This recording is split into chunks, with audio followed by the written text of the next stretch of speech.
Billions of dollars were evaporating into the tense, suffocating air of a VIP dining room.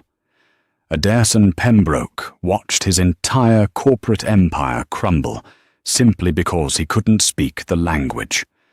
Salvation didn't come from a highly paid executive, but from a woman pouring ice water, harboring a billion-dollar secret. Crystal glasses clinked softly against fine china, but the delicate sound did nothing to mask the suffocating tension inside the obsidian room.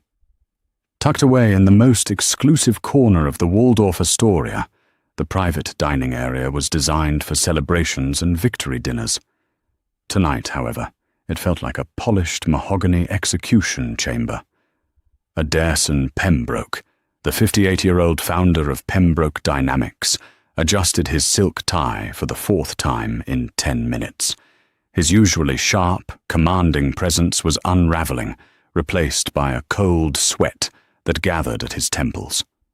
Across the expansive table sat Lorenzo Rossi and Giovanni Bianchi, the formidable patriarchs of a Milanese shipping conglomerate.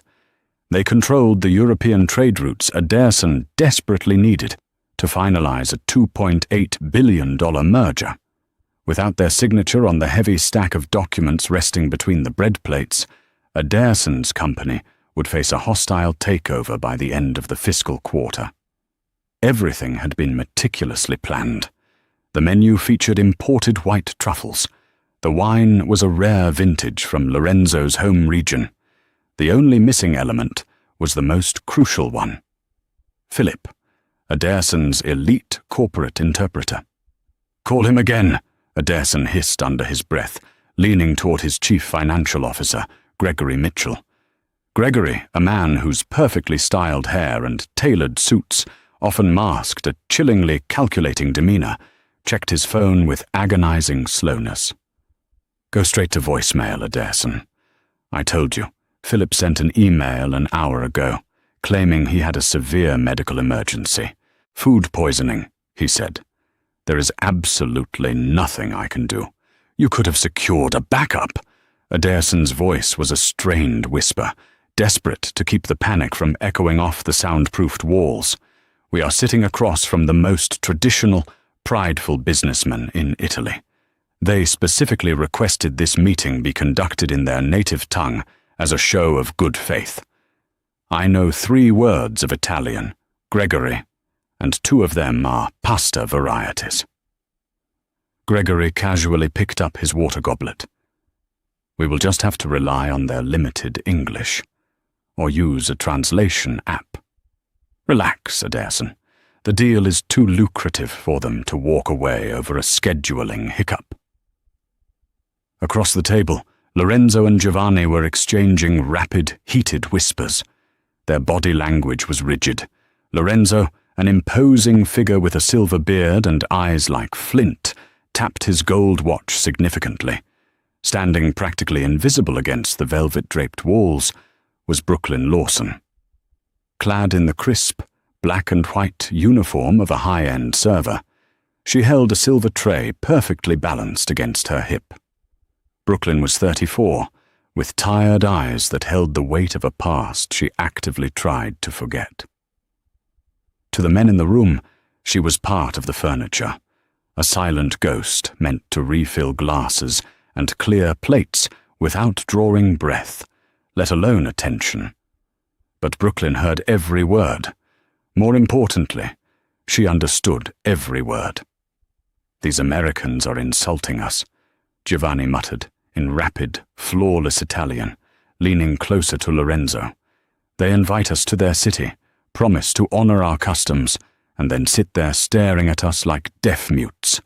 It is a profound lack of respect. I told you we should have entertained the offer from the Germans." Lorenzo gave a curt nod, his jaw tight. "Give them exactly 3 more minutes. If they do not produce someone who can speak to us with the dignity this contract demands, we leave. I will not sign over my grandfather's fleet to a man who cannot even bother to greet me properly." Brooklyn's grip on her silver tray tightened until her knuckles turned white. Her heart hammered violently against her ribs. Years ago, before a cascading series of medical tragedies involving her late husband had completely bankrupted her, Brooklyn had lived in Milan. She hadn't just lived there. She had been the senior European liaison for a massive British aerospace firm. She had negotiated contracts worth millions, navigating the complex, highly nuanced world of Italian corporate diplomacy. Now, drowning in debt and hiding from creditors, she was serving duck confit to men who operated in the world she had violently tumbled out of. Her manager, Mr. Carmichael, had been explicitly clear before her shift. Do not speak unless spoken to. Do not look the VIPs in the eye. You are a waitress, Brooklyn. Act like one, or you will be back on the street by midnight. She needed this job. She was 2 months behind on rent. Getting fired tonight meant facing eviction by the weekend. Adairson pulled out his smartphone, his hands trembling slightly, and opened a generic translation app. He tapped the microphone icon. Gentlemen, I apologize. Our translator is sick. We must use this. He spoke loudly and slowly into the device, as if volume would bridge the cultural gap. The computerized voice spat out a mangled, highly informal Italian sentence. Brooklyn winced. The app hadn't just translated the words poorly, it had used an overly familiar conjugation that bordered on offensive when addressing men of Rossi's age and status. Giovanni's face flushed dark red. Lorenzo placed his linen napkin on the table with deliberate, terrifying calmness. He pushed his chair back. Questo è un circo, Lorenzo stated coldly. This is a circus. He looked at Adairson with absolute disdain, switching to heavily accented, broken English. Mr. Pembroke, we are finished. You have no respect, no business. Adairson turned pale. No, please, wait. Lorenzo, let's just look at the numbers. Gregory, do something. Gregory simply sighed, a strange glimmer of satisfaction flashing in his eyes. I'm sorry, Adairson. I told you they were temperamental. Lorenzo and Giovanni stood up, buttoning their suit jackets.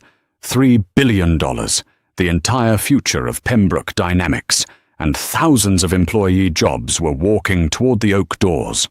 Brooklyn looked at Adairson Pembroke. She saw the devastation in the older man's eyes, the crushing weight of a failure he didn't entirely deserve. Then she looked at Gregory, noticing the stark contrast. Gregory wasn't panicking. Gregory looked relieved. The discrepancy struck her sharp, analytical mind like a bolt of lightning. 3 minutes, Lorenzo had said. Brooklyn stepped away from the velvet wall. She placed her silver tray on a side console with a soft, definitive clink. She smoothed her apron, took a deep breath, and broke every single rule Mr. Carmichael had drilled into her. Signor Rossi, vi prego, vi chiedo umilmente scusa per questa imperdonabile mancanza di organizzazione. Brooklyn's voice rang out, clear, melodic, and wrapped in the highly formal, respectful dialect of the Milanese elite. Mr. Rossi, please. I humbly apologize for this unforgivable lack of organization. The effect was instantaneous. Lorenzo and Giovanni froze mid-stride, turning around in absolute shock. Adairson dropped his phone on the table. Gregory's smug expression shattered, replaced by a mask of sudden, furious alarm. Brooklyn stepped forward, bowing her head slightly in a traditional show of respect before making direct, confident eye contact with the Italian billionaires. She kept her hands clasped respectfully in front of her. Il nostro interprete ha avuto un'emergenza medica gravissima, she continued smoothly, her accent utterly flawless. Il signor Pembroke è profondamente mortificato. Ha il massimo rispetto per la vostra famiglia e per la vostra flotta. Vi supplico di concedergli l'opportunità di dimostrarvelo. Se lo desiderate, sarò onorata di assistervi come interprete per questa sera. Our interpreter had a severe medical emergency. Mr. Pembroke is deeply mortified.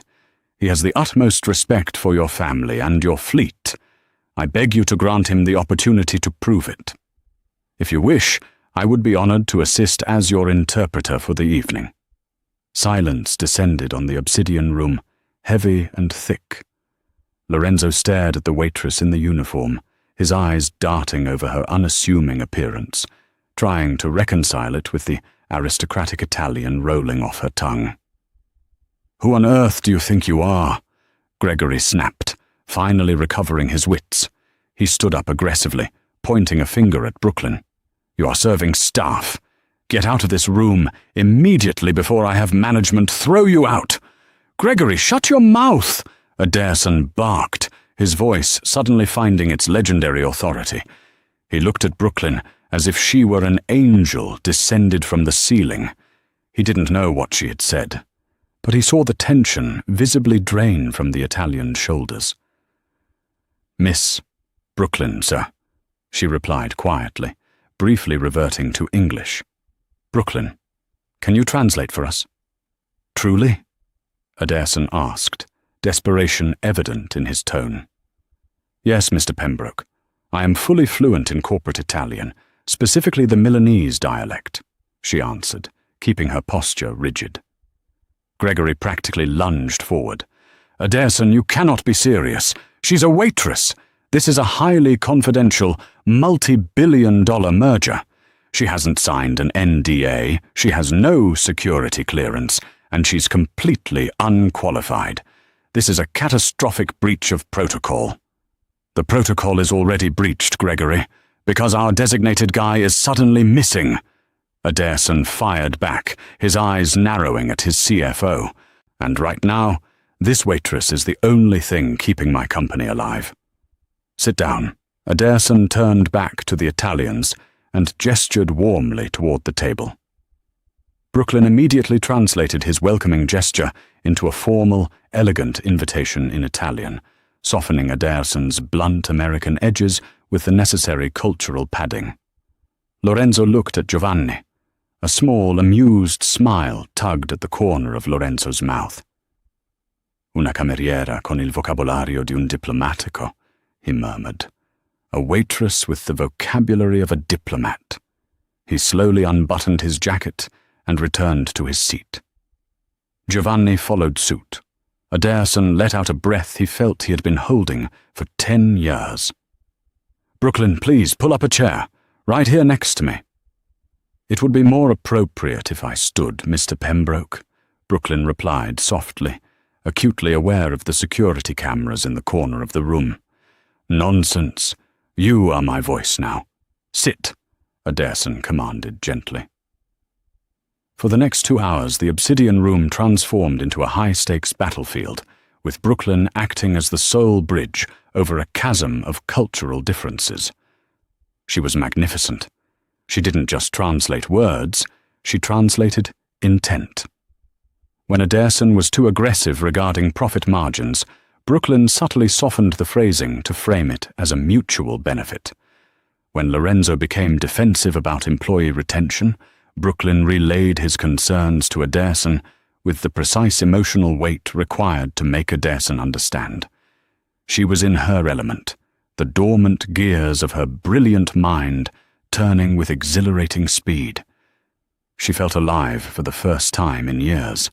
However, as the evening progressed from the main course to the distribution of the final contract binders, Brooklyn's sharp eyes caught something troubling.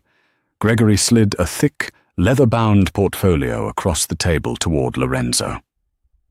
"Adairson, these are the final integration clauses. We agreed to their terms on the fleet management, but we've inserted standard liability protections for Pembroke Dynamics." Brooklyn translated this for the Italians. Lorenzo nodded, adjusting his reading glasses, and opened the binder. Because she was sitting between them, Brooklyn had a clear view of the Italian translation of the contract, the document Lorenzo was currently reading. Her eyes scanned the dense legal jargon rapidly. It was a skill she had honed over a decade, reading contracts upside down and sideways. Suddenly, her breath hitched. On page 42, buried under the subheading regarding corporate liability and asset forfeiture, was a clause she knew for a fact Adairson had not agreed to. In English, it might have been obscured by dense legalese, but in the translated Italian version Lorenzo was reading, it was shockingly clear. It was a concession clause. It stated that if Pembroke Dynamics failed to hit a specific, nearly impossible revenue target within the first 6 months of the merger, total operational control of the European routes would immediately revert to the Rossi family, while Pembroke Dynamics would still be on the hook for the massive debt incurred by the acquisition. It wasn't a merger.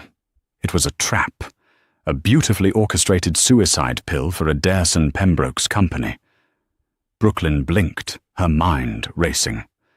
Why would Adairson agree to this? He was giving away his company. She glanced at Adairson. He was smiling, looking relieved, sipping his wine. He had no idea. Then she looked at Gregory. The CFO was staring a hole through her. His eyes were cold, dead, and filled with a silent, terrifying warning. Gregory had been the one pushing to use the translation app. Gregory had been the one entirely unbothered by Philip the interpreter going missing. Gregory was the one who drafted these final contracts. He wants the deal to fail, Brooklyn realized with a sickening drop in her stomach. Gregory is sabotaging his own CEO. C'è un problema, signorina? Lorenzo asked, noticing her sudden stillness. Is there a problem, miss? Adairson leaned in. What did he say, Brooklyn? Is everything okay? The room fell deathly silent again. Brooklyn looked down at her hands, still calloused from carrying hot plates. She was a waitress. Her shift ended at midnight. If she kept her mouth shut and just translated, she would get a massive tip, keep her job, and pay her rent. If she spoke up, she would be accusing a powerful, wealthy CFO of corporate treason, with no proof other than her ability to read a foreign language. Gregory leaned forward, his voice dripping with venomous sweetness. Yes, Brooklyn. Translate for us. Is everything perfectly fine? Brooklyn looked at Gregory's smug, threatening face. Then she looked at Adairson, the man whose life's work was about to be stolen from him. She took a deep breath, turning to Adairson Pembroke. Mr. Pembroke, she said, her voice steady and echoing clearly in the quiet room. Before Mr. Rossi signs that document, there is something you desperately need to know about page 42. To be continued. Tension snapped through the obsidian room like a frayed steel cable. Gregory Mitchell slammed both hands flat against the mahogany table, his face a mask of manufactured outrage. That is enough! I will not have this! This glorified busboy interrupting a private executive negotiation. Adairson, she is clearly unstable. I am calling hotel security. Before Gregory could reach for his phone, Adairson Pembroke's voice cracked like a whip. Touch that phone, Gregory, and you will be clearing out your desk by sunrise. Sit down. Adairson turned back to Brooklyn, his blue eyes searching her face. He was a veteran of Wall Street, a man who had survived market crashes and vicious corporate espionage. He knew the look of someone telling the truth, and the waitress beside him was terrified, but resolute. Brooklyn, what is on page 42? Brooklyn swallowed hard, her throat dry. She looked at Lorenzo Rossi, who was watching the exchange with narrowed, hawk-like eyes. Switching seamlessly back to English, she addressed Adairson directly. Mr. Pembroke, the English version of the contract you reviewed likely contained standard performance metrics. However, the Italian version, sitting in front of Mr. Rossi, the legally binding document he is about to sign, has been heavily altered. Gregory let out a sharp, mocking laugh. She doesn't even know what she's looking at. It's dense financial jargon. Clause 4.2b, Brooklyn recited, ignoring Gregory completely. Her voice grew stronger, anchoring herself in the familiar territory of contract law. In the Italian text, it explicitly states that if Pembroke Dynamics fails to generate a 20% year-over-year revenue increase in the European sector within the first 2 quarters, the Rossi family retains full operational control of the fleet. Furthermore, Pembroke Dynamics assumes all liabilities and existing debt associated with the ships. It is a total forfeiture of assets. Adairsen's face drained of colour. He looked at Gregory, who was suddenly refusing to meet his gaze. A 20% increase in a newly merged territory within 6 months was mathematically impossible. It was a guaranteed failure. "Lorenzo," Adairsen said, his voice dangerously low. "Did you demand this concession?" Brooklyn translated the question. Lorenzo frowned, shaking his head slowly. "No, Arturo," Lorenzo replied in his broken English before switching to rapid Italian. Brooklyn translated, "Mr. Mitchell presented this clause to our lawyers yesterday. He assured us it was your personal guarantee of commitment, a show of supreme confidence. We thought you were either very brave or very foolish. We did not realize you were blind." The puzzle pieces slammed together in Adairsen's mind. If Pembroke Dynamics defaulted and lost the fleet, the company's stock would plummet. They would be ripe for the hostile takeover he had been fighting so hard to prevent. And the company leading that hostile takeover attempt? Harrison Vanguard, a ruthless private equity firm.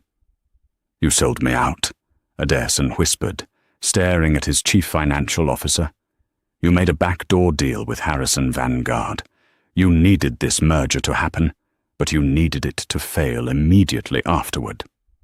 They promised you the CEO position once they carved up my company, didn't they?" Gregory's polished veneer cracked. The faux concern vanished, replaced by a cold, calculating sneer.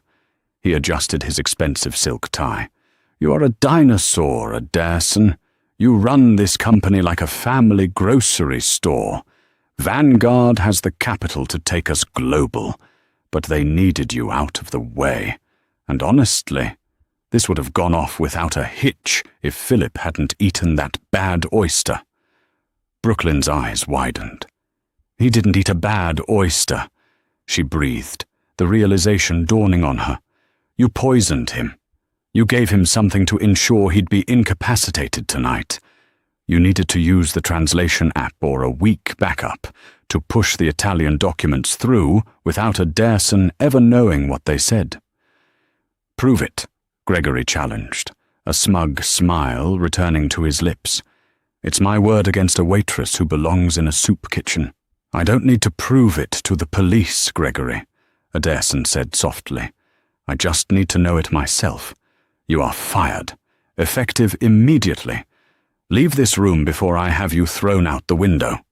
Gregory stood up, smoothing his jacket. He looked at Adairsen with pure venom. "You're dead in the water, Adairsen. The Rossi family won't sign a new contract tonight. The deadline for the merger is tomorrow morning. You have no finalized paperwork, no CFO, and no future." He shot Brooklyn a look of absolute disgust. "Enjoy the tip, sweetheart." With that, Gregory turned and walked out of the obsidian room, the heavy oak doors clicking shut behind him. Silence filled the room, thick and suffocating. Adairsen Pembroke buried his face in his hands, the weight of the betrayal crushing his shoulders.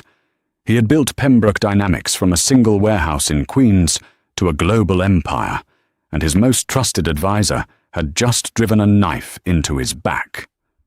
The deal was dead. His company was lost. "Arturo!" A deep, rumbling voice broke the silence. Adairsen looked up. Lorenzo Rossi was leaning across the table, his flinty eyes locked onto the American CEO. Lorenzo pushed the rigged contract away from him, tapping the polished mahogany table with a heavy gold ring. He spoke in rapid Italian, and Adairsen turned desperately to Brooklyn. Brooklyn sat up straight, her professional demeanor unwavering. "Mr. Rossi says that he does not do business with snakes, and he is relieved the snake has left the room. However, he also says that he does not do business with fools. He wants to know how you could let a traitor get so close to your throat." Ederson sighed, a bitter, self-deprecating sound.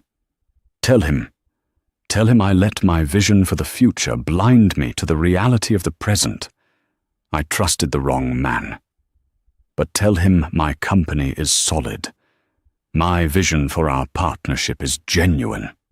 Brooklyn translated, infusing Ederson's words with the solemnity and earnestness they required. She understood the nuance of the Milanese business culture. They valued honor and resilience above all else. They didn't mind a man who had been knocked down, as long as he knew how to get back up. Lorenzo listened, exchanging a long, meaningful look with Giovanni. Then, Lorenzo looked at Brooklyn. He spoke to her directly, his tone curious and respectful.